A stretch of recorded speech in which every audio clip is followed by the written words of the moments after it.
During update 26, The Old Blood, DE has brought in a lot of reworks for Ember, a notorious crowd control warframe popular for shredding low-level enemies. Today in this video, we will be taking a look at my new Ember Prime build. As usual, if you want to skip to the build right now, be sure to refer to the timestamps displayed on your screen right now. So let's talk about her abilities first, because there is a major rework for her skill set. First of all would be Fireball. It's still your good old Fireball. You can still tap to release or press and hold to charge up your Fireball, but now it has a combo window to it. It's very similar to Excalibur's Slash Dash or Rhino's Rhino Charge, where if you make consecutive casts of the same ability, you have this small little combo over here which can tell you your damage multipliers and as well as the timer when this thing is going to expire. Its maximum damage multiplier is 8x, but of course you can increase it by just holding down your Fireball key. Fireball has a synergy with your second ability, Emulation, which I will explain right now. Emulation is a completely new ability for Ember, and if you want to buff your other abilities similar to the old Ember, Emulation is the key. This is a toggleable ability, and when you activate Emulation, you will see this thermometer right above where you will see your ammo counter. Now let me tell you what it does first before we go on with the synergies. Emulation on its own is going to give you damage reduction. The higher your thermometer, the higher damage reduction it provides. Up to 90%, it's a 1-to-1 ratio. So let's talk about the first synergy we have here, which is Fireball with Emulation. First of all, every time you cast Fireball, it's going to increase Emulation's heat generation by 1% per second.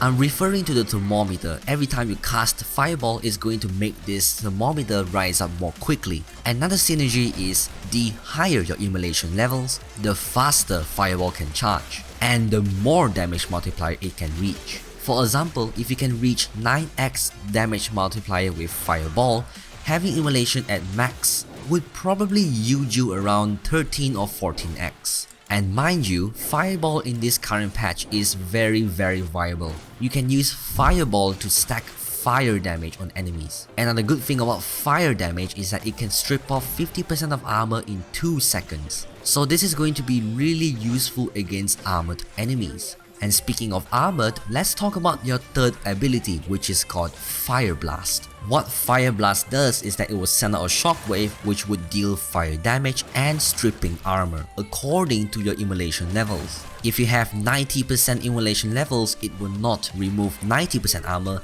but instead 100%. It will reduce the heat generation rate for Emulation and as well as removing 50% of your Emulation levels, which is very useful when you think Emulation is sucking up too much of your energy. By casting Fire Blast, you're just going to give yourself some more room to breathe, as it's a very good crowd control ability. Now let's talk about the final one, Inferno, a very debatable ability.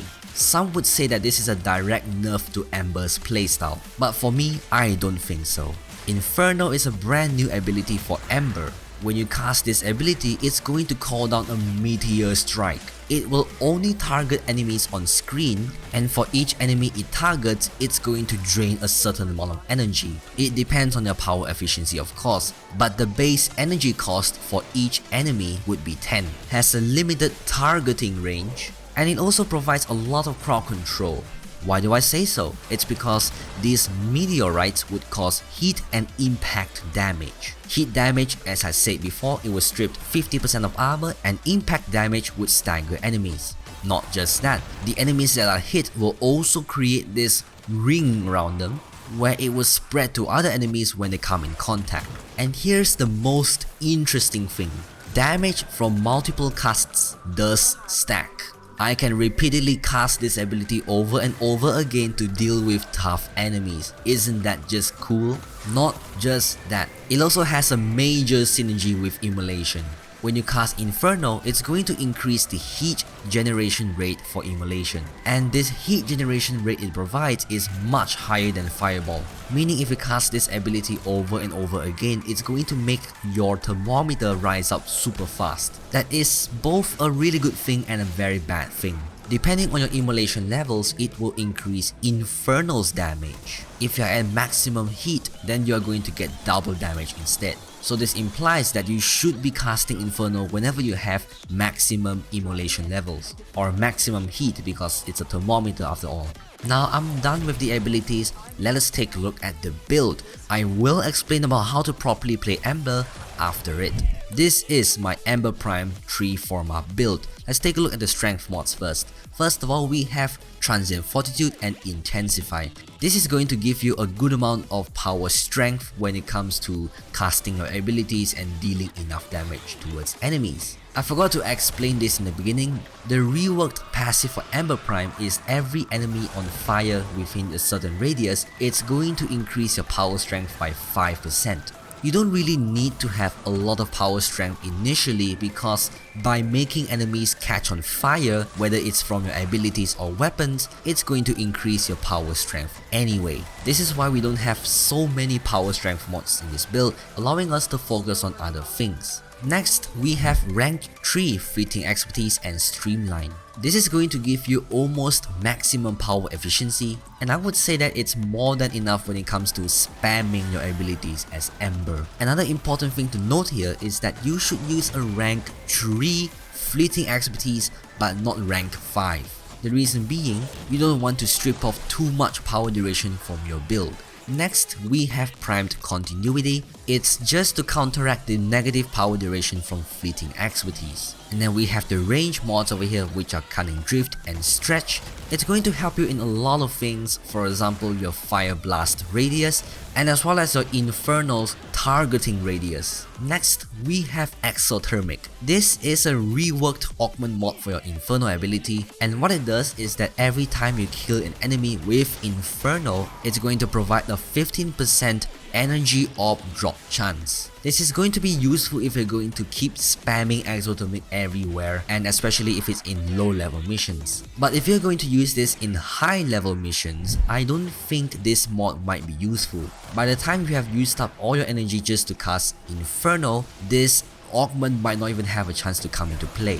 So if you want, you can replace this mod for Augur Reach, which is going to bring up your power range to 190%, which should be enough if you're going to bring Ember Prime into open world content. But still, Exothermic is a 100% personal preference mod. Finally, we have Vitality to increase your general survivability. And because of a new Emulation ability, it turns Ember into a semi-tank, which is why having more health would be more beneficial because it's a natural synergy with your damage reduction coming from Emulation. It's also a good idea to use Arcane Guardian because you're just going to bring up your tankiness to another level. And Arcane Energize is highly recommended in this build. If you're going to cast Inferno oftenly, you might as well just pick up more energy on the way. So let's talk about how to properly play Ember. It's all about resource management. When it comes to this reworked Ember, I would say that your build will reflect your playstyle.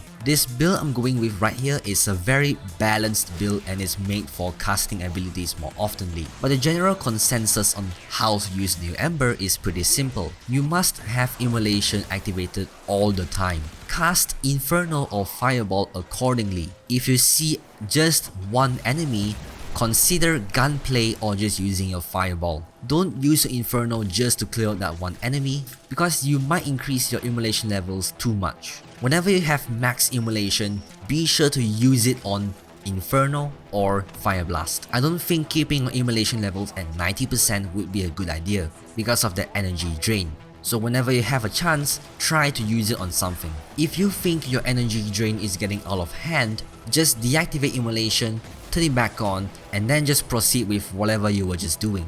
It's also important to note that your Fire Blast ability is going to rely on your Immolation levels. If you're going to jump into a high level mission with a lot of armored enemies, I think it's a good idea to have your heat generation rate be as high as possible. So you always have a 100% armor stripping Fire Blast at your disposal. It is also very recommended that you bring a Zeneric with Energizing Dash maxed out. Combining with a hopefully maxed out Energy Pulse and Arcane Energize, you probably don't have to run into a lot of energy problems. After all, the new Ember really can drain your energy super fast. Now that's pretty much it. Let's take a look at the demonstration.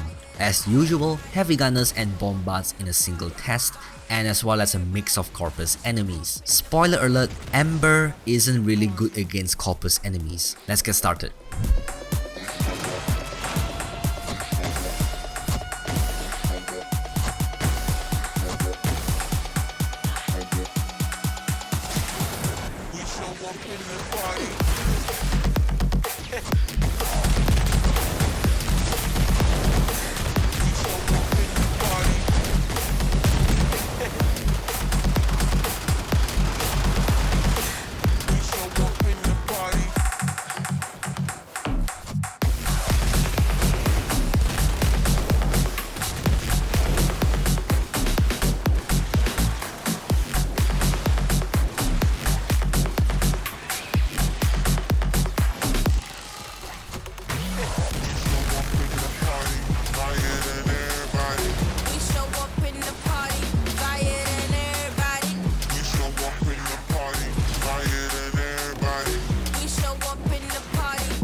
Alrighty.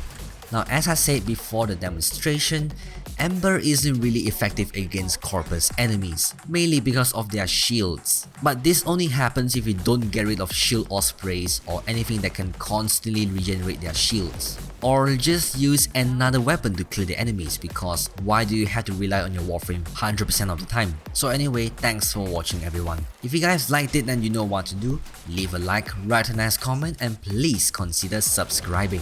If you want to support me, then be sure to check out my Patreon page in the link in the description below. Once again, thank you all for watching, and I'll catch you guys in another video. Goodbye.